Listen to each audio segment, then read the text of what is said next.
SuperTalk Mississippi media production. I'll pre-record on my count. 7, 6, 5, 4, 3, 2. Roll A, fade up on A.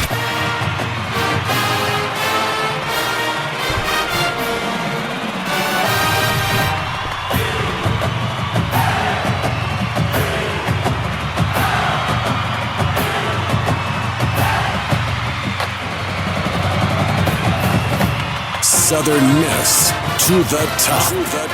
You're tuned in to the Eagle Hour. All right, let's go. Super Talk Eagle Hour is on the air, kicking off another week of Southern Miss Sports Talk here on Super Talk Mississippi. Glad you're with us. Bob Kelly, Dima. We're all in the Southern Bancorp studio here in Hattiesburg, Mississippi. Bright blue skies and cold air. That's what we got here in South Mississippi. What a weekend for Southern Miss Golden Eagle baseball. The Golden Eagles are flying high. This morning's RPI, number 7 in the country. D1 has the Golden Eagles ranked 12th in the nation. Perfect Game has them ranked 10th. The USA Today coaches poll just comes out. The Golden Eagles are ranked 12th in that poll as well. And that, of course, is all coming from an impressive 3-game sweep in Texas this weekend against Baylor, Oregon State, and Purdue. And we bring Coach Christian Ostrander on the show every Monday. A special thanks. I understand it was close to 2:30 in the morning when you fellas got home last night, Coach. Yeah, it was, and it is what it is, and nobody really cares. So we got to, get as much sleep as we can and get ready, for today and preparing for tomorrow's game. All right, Coach. I want to go through these 3 games with you, but overall, I'd like to get your overall view and. Really Friday and Saturday, just stellar pitching from your staff. And even though they threw a lot of walks yesterday by Southern Miss standards, you still hold Baylor to 1 run. So overall, throughout the weekend, your pitching staff lived up to every expectation, Coach. Yeah, I was very proud of them. I thought they competed well. They piled up a bunch of strikeouts. The hit column was probably well under our standard, which is 1 per inning, and for the most part, we threw a lot of strikes and minimized freebies. But yesterday got a little sideways. Both teams did, and that's usually indicative of a pretty tight zone. And yesterday it was a hitter zone for sure. But we made the pitches when we needed to, and got out some jams, obviously, and it was just good all around. Here's one thing that just sticks out at me, and then we'll get the guys here involved. And lots of strikeouts, minimal base hits from the opposition. But, Coach, I think I lost track of the number of times that the opposing team would get 2 runners on base, a lot of times second and third with 1 out, sometimes with no out. And time again, your bullpen shut them down. They did not score a run. Pretty impressive. No doubt. I mean, I don't know if we go 3-0 and obviously or win, that tournament if we don't navigate some of those situations, which is a great lesson, great teaching moments for the guys that were on the mound at that time and the ones that are watching. That you're never out of the fight. You just got to take it 1 pitch at a time and not try to get 3 outs in 1 pitch. Just focus on 1 at a time. And I thought our guys did that well in certain moments and were able to get big punch outs and when you needed it and or get a pop up in the infield and so forth. So, but those are some good characteristics that hopefully will continue to show for the next 50, 60 games. Oz, I guess when you look at the lineup, can you talk a little bit about the play of Seth Smith over the weekend? I mean, almost in every moment, he just delivered with a huge hit for you guys or a walk. It feels like he's really found a way to break into that lineup. Yeah, it looks that way to me as well. I mean, he's we got 2 good guys who can play short, and I guess it's a hot hand. You play it and go, but clearly he's seeing the ball well, and since that opportunity he got last Tuesday at Southeastern, got that big hit when we needed it to help us really win that game. It just hadn't missed a beat, so he's seeing the ball well, putting some good swings on it, and really a big part of things this weekend. And then you talked about your pitching in the last answer, but Camden Sundstrom on Saturday night against Oregon State to finish that game for you guys really set you up well for the Sunday game, of course. But that slider was working for him, and Oregon State didn't really have any answers for it. Yeah, I mean, we kept going to the same trick, and which usually you got to change, and but it was working. They weren't seeing it, and make no mistake, that slider's really grown and improved, and it looks like it's fastball. I mean, that's why the hitters swing at it. All right, I mean, it's not they're not just swinging at it just because it's spinning away from them. They out of the hand, it looks like it's fastball, and that's a great combination. So he's got plenty to keep him honest with the fastball, and then when the slider's doing that kind of action, it's going to be tough. Coach. I was going to ask you about Davis Gillespie in just a second, but when you call pitches, Coach Oz, do you have tendencies? Oh, absolutely. I mean, you kind of know what you watch a ton of video. It's Coach Leger and I are really dissected. Coach Leger calls a lot of the pitches too, and then we bounce off each other. I'll call, it's everything's, we're doing it together and stuff. And he's done a phenomenal job of helping me out, and I feel like together we are maybe stronger. And but no, we watch a ton of video. We come up with a plan. We spend a lot of time together, and we know how we're going to attack guys. And with the information that we have, you kind of definitely see tendencies. And then can you tell us about – I was so glad to see Davis Gillespie finally light it up this weekend, because I've always loved not only him as a player but the way that he approaches things and just gets his nose to the grindstone and worked himself back into the lineup. Yeah, I mean, we need him to do what we saw. We need him to be a threat. We need him to protect Bull. We need him to, just be one of those cogs in the middle of the order. He's strong as an ox. Thus the 112-mile-an-hour exit velocity, home run he hit off Kleinschmidt the other night. That ball screamed out of there, and so we need that. That's a threat. That makes how you pitch the guy ahead of him, and possibly what the guy behind him gets. It influences the lineup. So that's what he is, and he's an opposing force, and we need him to be that character, that superhero we like to call it. Put that costume on and be that guy. Coach, let's go to games 1 and 2. I'll talk about your starters for a minute. Colby Allen and Graydon Harris. These guys go 10 innings, 13 strikeouts in 10 innings. Certainly the best we've seen out of those two early here in the year. Is that fair to say? Oh, no, yeah. I mean, 2 starts into it. Clearly these outings were better than the first. Yes, sir. And what was it in particular about Graydon Harris? He just almost seemed untouchable. What is his secret? Just really staying what we call kind of directional, linear. He's a rotational pitcher, and if you have too much of that, if you don't make sure you stay on your line and stuff, it's the strike percentage is going to get influenced. And I felt like he really controlled his body well. And very directional. And again, he might not. I don't know if I'm making sense of what I say there, but really, staying in that zone towards the plate instead of peeling off of it, and therefore his strike percentage goes up, and he's got plenty of stuff. So when he's doing that, he's going to be a handful for anybody. Oz, I know we talked about this a little bit before the tournament, but I guess now that you're through it, how important is it and cool is it to play 3 different teams over the weekend? Kind of sets you up nicely for a regional down the road where you're playing multiple teams per weekend versus like a series would versus one team. Well, it's miserable for the coaches, I can tell you that, because Thursday night, Friday night, Saturday night, you're doing scouting report. Mm-hmm. So. Miserable in that regards, but for the players to experience that, yeah, that's what a regional feels like. Yeah. That was a 4-team field that certainly could be a regional. I mean, so so we kind of can look back at what we call chapters 5, 6, and 7, and say, hey, that weekend was kind of a regional field when we get to that point, and so. Yeah, I think it's good. I think it's good to be able to play in that. And it was just a fun environment, man. It was first class. Golly, everything about it, the park, the way they treated these young men. They just every I dotted, T crossed, and very, very, very well put on tournament.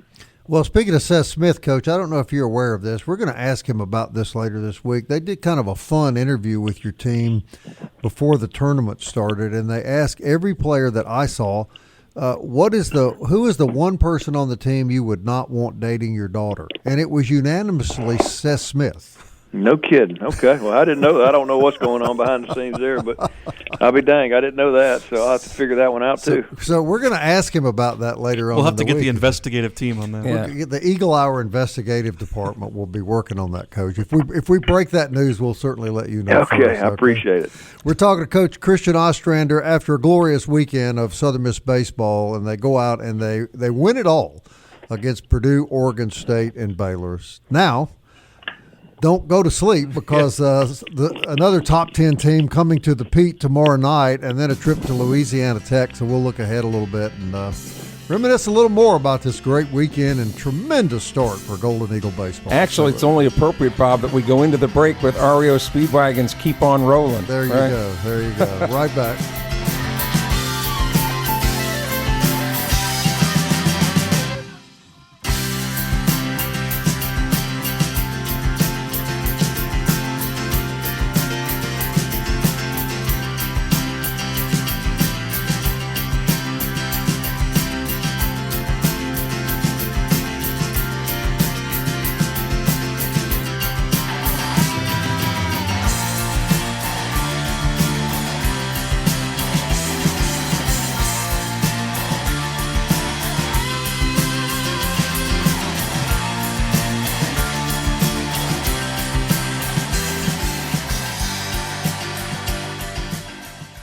Big news from Robinson Electric Supply in Laurel. We've moved. You'll now find us directly behind our old building, right by Sawmill Animal Hospital. We're still your trusted electrical distributor, carrying everything from conduit to tape. And don't forget our full line of Milwaukee tools. Whether you're a contractor or a DIY pro, stop by the new Robinson Electric Supply at 1222 West 6th Street and see what's lighting up Laurel. Robinson Electric Supply. New location, same trusted service. Southern Miss to the top. To the top. You're tuned in to the Eagle Hour. All right, welcome back. Eagle Tire West sponsors this segment of the SuperTalk Eagle Hour. That's where Matt Warner and his staff invite you to see them for premium Goodyear products, full-service auto and truck service. They're next to Smith Motor Company, Highway 98 West Hattiesburg. Family operated since 1985, Eagle Tire and Eagle Tire West. And, of course, the opening segment, as always, was sponsored by our good friends at Dickey's Barbecue. We have Christian Ostrander on the phone with us today and have our Monday conversation. All right, Coach, we mentioned it at the top. Number 7 RPI, number 12 in D1, 12 in the USA Coaches Today poll, number 10 in Perfect Game. Used to be that Coach Berry would tell us the only time he ever knew about the ranking is when we would tell him on Mondays when we would call him. Do you pay a lot of attention to him, Coach? And what is this early season love that your program's getting mean to you and your program? No, I do not pay attention to him. I'm grateful. I'm happy for the program. You know, we this program deserves recognition for what it's done for so many years. So that's great. It's great for our fans. It's great for, whatever, all that stuff. But for us, from the coaches, the players, this staff that's day to day, it doesn't mean anything. It's we're just focused on tomorrow, the next game, and I feel like, that's our job as coaches to keep them focused on the prize of what we're trying to accomplish and what we're trying to do, not the noise around it. So because that noise around it can leave you in a heartbeat. And so it's very proud for the program. I think it means the world to this program and fan base, but from the internal part, man, it doesn't mean a whole lot to us. It did appear that, and you sort of mentioned this to the guys in the break, but it just did appear that everything from the broadcast to the stadium to everything that we could gather about this tournament, watching it all weekend, that it was really first class and just a real compliment for your program to be invited to something like this. Really, really was. It was put on well. Peak events and D1 baseball. They rocked it, and then that facility. Got to meet the president of that. The Round Rock Express, and they were so great. Appreciative of us being there and just warm, and to the grounds crew to the you name it. I mean, they just treated these guys like rock stars, and it was very easy. There was, like I said, they told you exactly where to park, exactly where to walk in, and when to get your food, and just it was really enjoyable.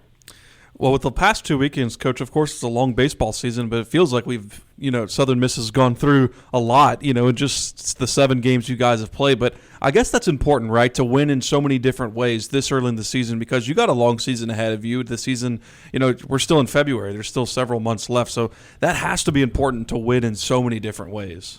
No doubt. When we talk about writing our story here, and every game's a chapter, and every chapter you can go back on and just look and see, what we do there, and draw from it for a future game and stuff. And we hold the pen. We're the ones writing it, so we're in control, and where our focus level is, what our how we perform, execute, all that stuff, energy level, that we control that.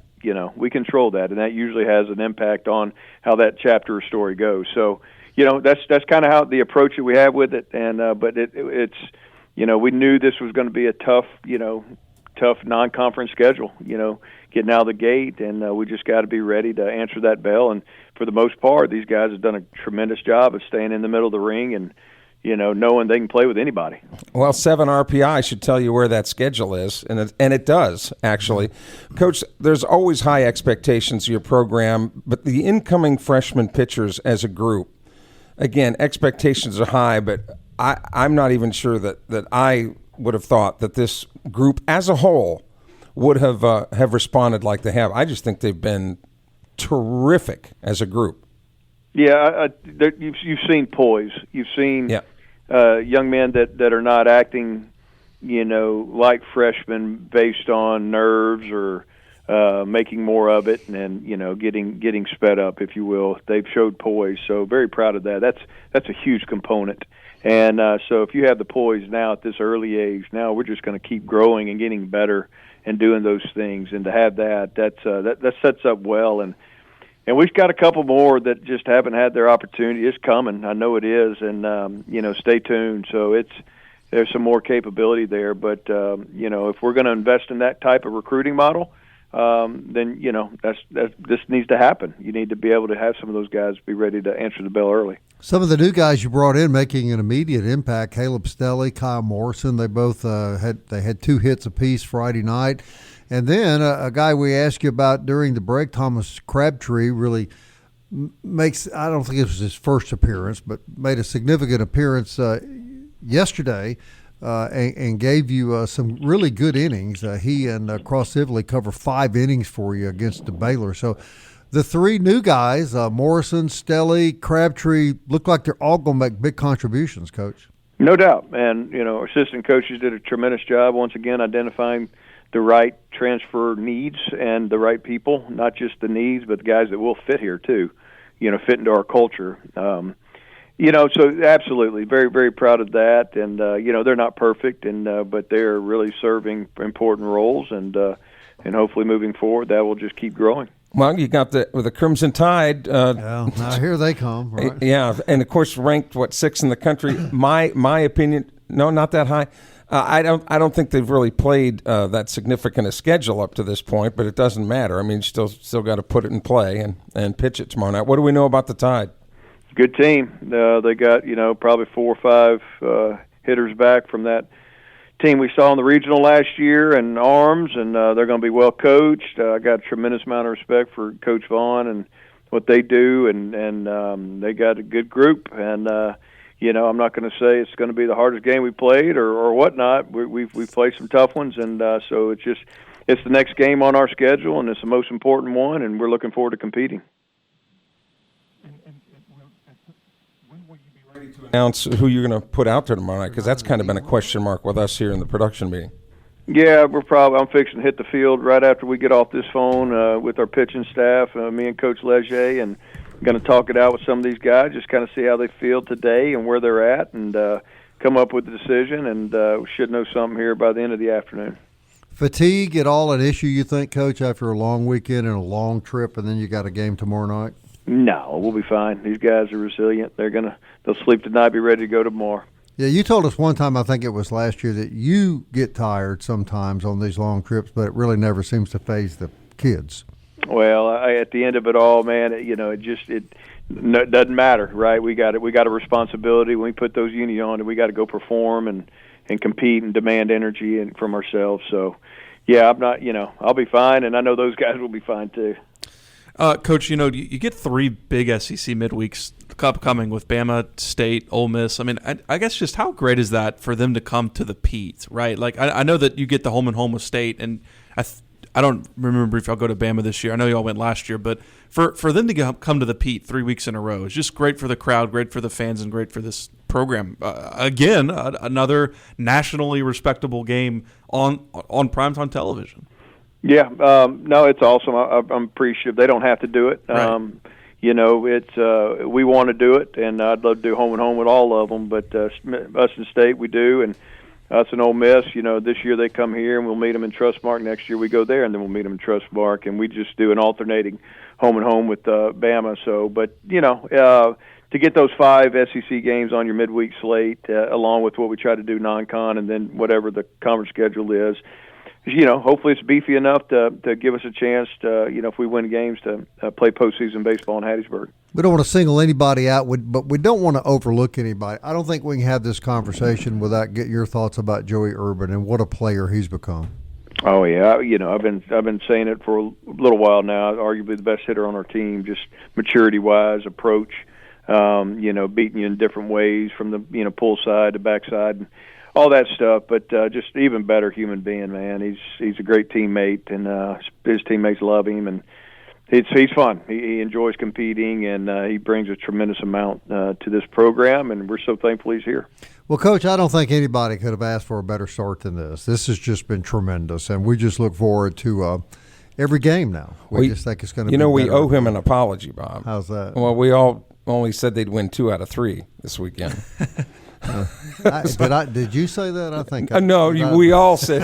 I did say that. I have to admit. Sorry, Coach. But it doesn't matter. They won all 3, and that's really all we care. Right. Thanks, Coach. Yeah. We really appreciate your time. All right, guys. Thank you all. All right, Christian Ostrander, everybody. Man, he's got to be feeling good, Demo. I bet he's tired.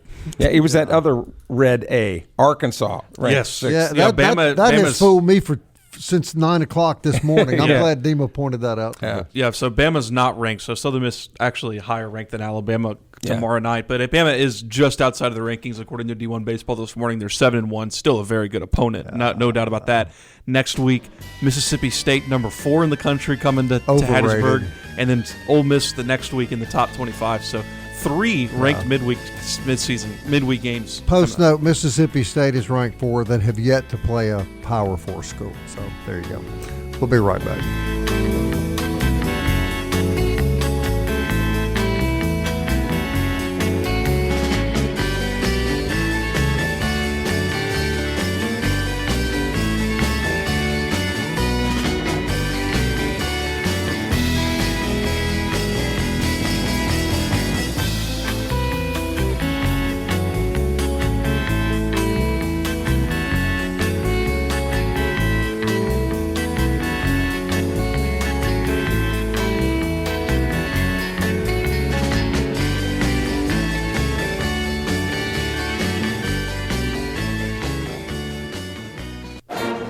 Eagle Hour. Southern Miss to the top.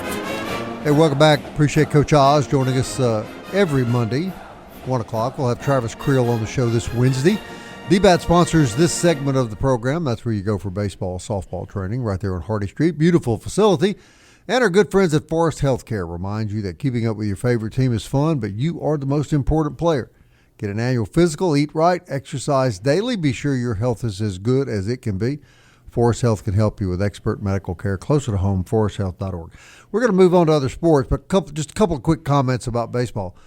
First was the praise that the network crew that broadcasted the games heaped on Southern Miss all weekend was actually astonishing. It really was. It was really amazing, but it was such a joy to listen to. Also, I thought a joy to listen to it, and I checked on him as much as I could as our buddy Jack Duggan did the play-by-play, and Dima sent me a great soundbite. Dima, go ahead and set that up while I'm trying to find it. I just lost it again. Okay.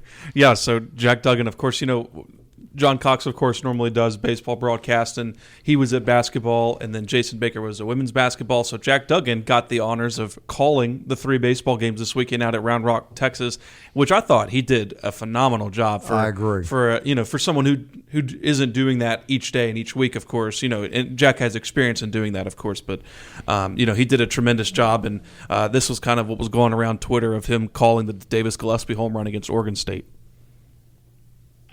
Put something on. That one swung on into left field. It is gone. Home run. Ball folks. 2-run homer. Davis Gillespie. A line drive just over the left field wall. And the Eagles 3 take the lead. 4-3. That's just unbelievable. For a guy, by the way, who sits in the press box with Jack Duggan every single game, and there's no cheering in the press box. For those who don't know, to hear him cheer was just kind of cool. Yeah, Kelly, I heard a piece during the weekend. They were talking about some other announcer that apparently was very historic in that part of the country, and they were talking about all the great sayings they had. But they repeated what I think is the greatest baseball play-by-play saying I've ever heard. And his tag when his team hit a home run was "Pucker them lips up, baby, because that thing is gone." I thought that was just awesome. Mine was "Aloha" on the steel guitar whenever I called a home run, and that story is for another day. But while we're talking about baseball, we've talked about this pipeline of players between Pearl River Community College and Southern Miss, and it goes the other direction as well. And a shout out to Coy Clements, who is the current catcher at Pearl River. He was on the Southern Miss roster last year, 3rd on the depth chart. But just to show you how this program at Southern Miss has been continuing to elevate, Coy Clements is now starting at Pearl River and is on a track. Now, it's very early, obviously, but he's on a track right now to set a single-season home run record at Pearl River Community College. And you're talking about some great players that have been through, including Tate Parker, who played at Southern Miss. Again, good enough player, but never. Southern Miss is so good that he didn't even really get on the field. So he's down at Pearl River now and just tearing it up. Yeah. And Pearl River's got a great team, and they're playing Division I junior college schools. Yeah. So, I mean, Coy Clements has been tearing it up for PRC. Another great example, you and I have talked a lot about this, was Seth Smith. Yeah. He wasn't on the field hardly all last year, and he was a demon all weekend. Yeah, and I think he won the job. Yeah, I think so. I think moving forward, at least as of now, Seth Smith is going to be in that lineup, and I think there's an argument to be made for him to lead off in the one hole. He has the speed to do it. That they've tried a couple different players at the leadoff role between Stelly, Morrison, and Higdon, and all of them have kind of just struggled in that one hole. And Seth Smith takes his walks, he gets his singles. If he can get on base for you in that one hole, you get Urban there in the 2, who's just been unbelievable. I meant to ask him, let it slip my mind. Were you a little surprised to see Higdon, who has struggled at the plate, to lead off? Yeah, I think that was it had to be a pitcher versus batter situational thing right there between Baylor starter and something they saw on tape, because I'm with you, that one didn't make a lot of sense to me. But Higdon, of course, struggled coming into this weekend, 1 for 14, I think, over the UC Santa Barbara series. Got some hits. I think he looked better this weekend, and he's going to continue to find his groove. But Seth Smith to me was the real story. Of course, Joey Urban, we all know what he can do from the plate. Russo, Gillespie finally, mashing the ball. So and some other players, but Seth Smith, to me, he made a couple plays defensively, but for me, I think he has an argument to be made to be put in that one hole. He's baseball DNA, right? He's got the DNA there to play baseball. His father was in the big leagues. Baseball acumen off the charts.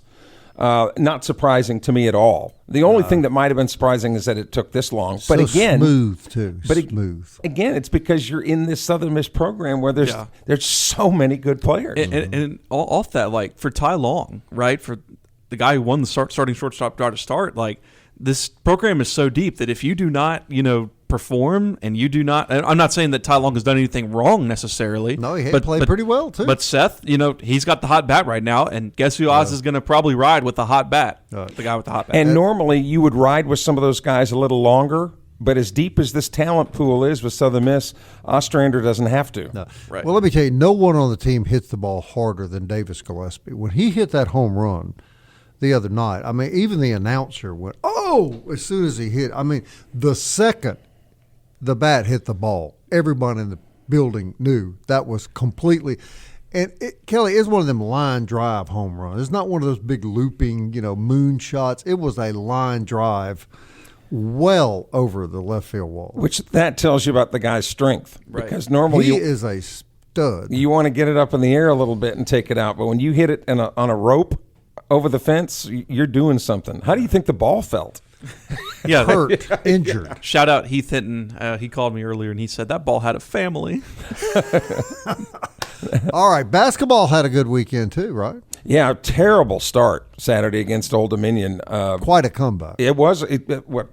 I think they 18. Yeah, 18 points down. Yeah. That was really something, and most of it in the second half. Yeah. So I mean, they certainly. One thing you can say about Ladner's teams is they haven't quit. No. And a couple of numbers when I break these numbers down. First of all, in the first half, Southern Miss turned it over like 16 times in the first half, and then 26 overall. Now, Old Dominion turned it over 19 times, so they helped out a little bit there. But the biggest number where Southern Miss won this game is they totally dominated the boards. The Eagles, 39 rebounds to 25 for Old Dominion. And Southern Miss actually, from the field, shot the ball better than Old Dominion. They shot 54.5% to Old Dominion's 43%.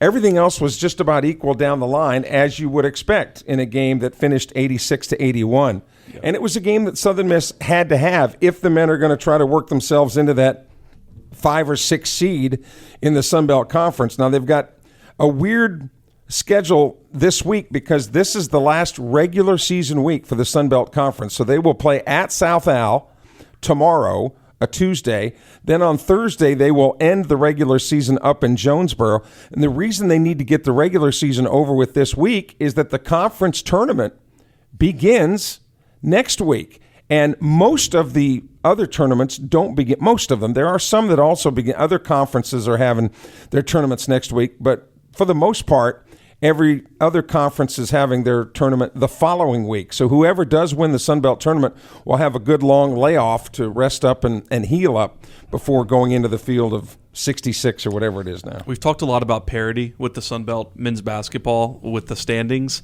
Currently, as we sit right now, there is a possibility for a 7-way tie for first place at the end of this week.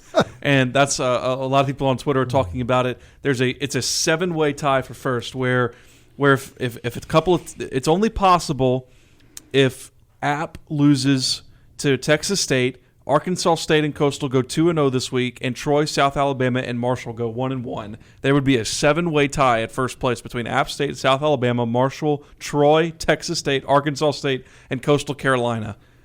Good luck figuring that one out. Yeah, but talk about tiebreakers. Yeah, but if that's the case, that's bad for Southern Miss. Yeah, I think Southern Miss is probably on the outside looking into that top 6 seed, like we've said. But I think they're safely into the top 8, which means they'd be playing on Thursday, I believe, to start the tournament, which means they need to win 5 games to win the thing. So, not ideally where you want to be, but at least it's, last year they were the 14 seed, so they started like on Tuesday. So the ladies are roughly in the same scenario, correct? Yes, they're 7th right now. Obviously took a loss to Troy on Saturday on the road, but they have 2 winnable road games this week coming up. And when you look at the standings right now for the Sun Belt on the women's side, really those top 5 seeds are pretty much determined. Now, who's going to be where in the top 5, but the 5 schools have been determined. We don't know where they're going to be 1 through 5, but there's that small pack of 5 that is kind of broken away by a couple of games from the rest of the field. So Southern Miss and some of the other teams are playing. Their prize at this point would be the 6th seed in that tournament. Sometimes it's hard for me to believe that we're still talking about basketball. I feel like this season is so long. We started in October. Yeah, but you talk about 2 winnable games, South Al and Louisiana Monroe, both in the bottom third of the standings. So if you're going to have 2 on the road, those are the 2 you want to have at this point. We'll be right back.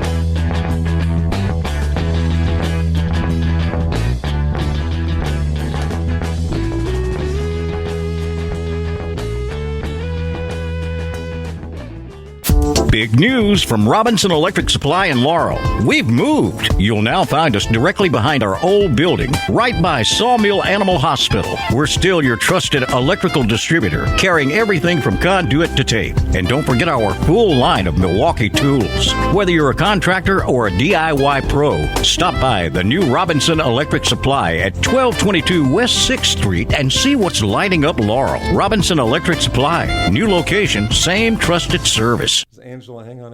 You're tuned in to the Eagle Hour. The Eagle Hour. Southern Miss to the top. All right, welcome back to the show, everybody. DBAT sponsored that last segment of the program and tell you about MCS Home Center right now. Home repair, home remodeling, home construction. They've got it all. MCS Home Center, including Kelly's Peepers, which he's proudly wearing today. MCS Home Center. I've never seen anybody. I told you, man, if you have it in and around your home, you're going to need. They've even got reading glasses, the best available. MCS is Hattiesburg's new improvement home center. Local folks eager to help you. 7329 Highway 98 West. Genesis of Hattiesburg, the official auto dealer of our program. Their sedans and SUVs, all at their beautiful showroom on Highway 98 West. And finally, want to say thank you to our good friends at Mobay Beignet Company. Great place for weekend desserts. Today'd be a great place to go get some hot coffee and some hot beignets in this cold weather. Mobay Beignet down on Hardy Street. And finally, don't forget about our podcast. You can hear it on Apple, Audible, Spotify, Stitcher, TuneIn, YouTube.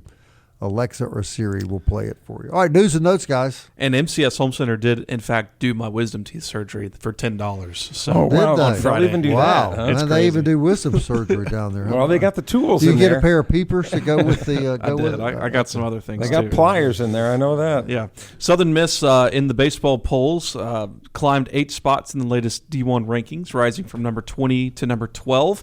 They jumped 3 spots in the Baseball America poll from 21 to 18. They made the top 10 in the perfect game rankings at number 10 overall. In the athletic poll, they moved up 9 spots, 24th to 15th. They were ranked number 1 in the mid-major rankings by the 11.7 College Baseball Podcast. Unfortunately, no, I'm not going to say that. In the Getty poll, they're number 1, and there is no number 2. Hell no, there's no number 2. Now, there's this outlier. We won't even mention it. Who runs Baseball America? Are they just like brain-dead people? Why? I think they had Southern Miss ranked like 18th or 19th in the country. Yeah. I mean, my Lord. Every year they're the outlier of all the other polls. Do you have any idea why, Mr. Sportswriter? They're a strange publication for sure.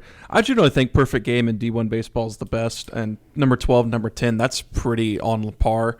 Of course, the Athletic, which is a new poll releasing this year from the New York Times, 24th to start the season, went up to 15. So I think Southern Miss, anywhere in that 10 to 15 spots, probably where I'd put them.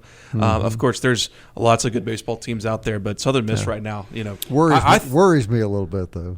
Just kind of a little added layer of pressure on. And as evidenced by the RPI, you can't tell me that there's hardly any schools that are playing that kind of schedule this early on. Well, RPI, you really can't take RPI. RPI is a grain of salt 6 games into the season. It's not really going to come into focus till into March and April, but you're right. It is a nice little feather in your cap to start the season. Major League Baseball teams in spring training. I'll be headed out there next week. I'll be out there all week long and talking to some of the Major League players who have already had meetings with their player agents.